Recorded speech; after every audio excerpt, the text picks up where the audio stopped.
I mean, Peter, you mentioned change, and it's a fundamental notion of design, and I would go even further. It's not just change; it's really breaking what was there before.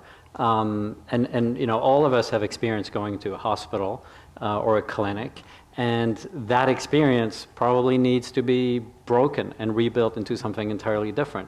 A lot of designers today don't just design; they actually create new companies that break the old model. I mean, I would use, you know, Airbnb, for example, you know, as an example. That's two industrial designers who created Airbnb, and they created something that is, you know, breaking the old model of the hotel, where you actually go and you stay with somebody that may give you a lot better information about the neighborhood and what to do in the city than the concierge at a certain hotel.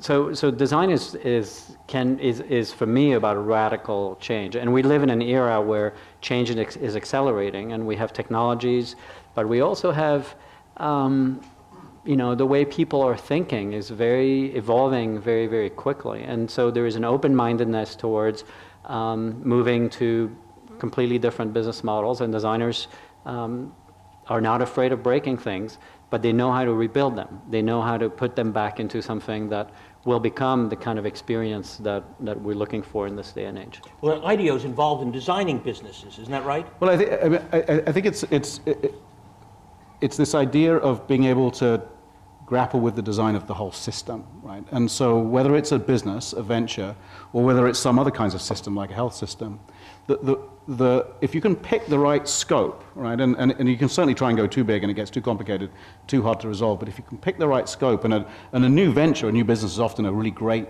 scope to pick, where you can affect everything, right? So you're not just affecting the product, but you're affecting the brand, you're affecting the business model, you're affecting the organization, and you're bringing design to all of those. It allows you to get to places that you would not have been able to get to if you're only working, let's say, with an existing company and a new product, for an example. Or in another case, I mean, we've just finished working on. We work a lot in education. It's the fastest growing area that we work in, and we love it. Normally we'll get asked, can you help us design this curriculum, or perhaps can we design this school campus?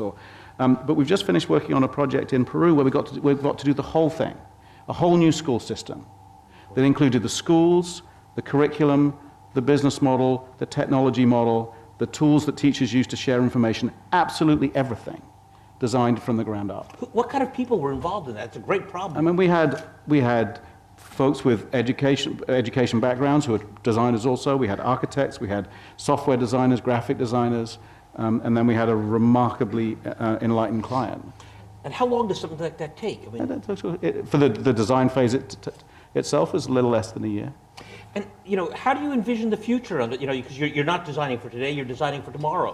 Well, you know, I mean, it's the same as we were talking about earlier. I mean, you actually have to try and build things as fast as you can. So we were prototyping parts of this new system. We had, we had some ideas about how classrooms could be configured differently if you were mixing the kind of education you were delivering. And we working with Saul Kahn, actually, I don't know who many of you know, on this project. And we were prototyping those new classrooms almost straight away. You know, and so we look, you know, whenever you've got a complex system, you need to look for the bits of it you can try out as fast as you can.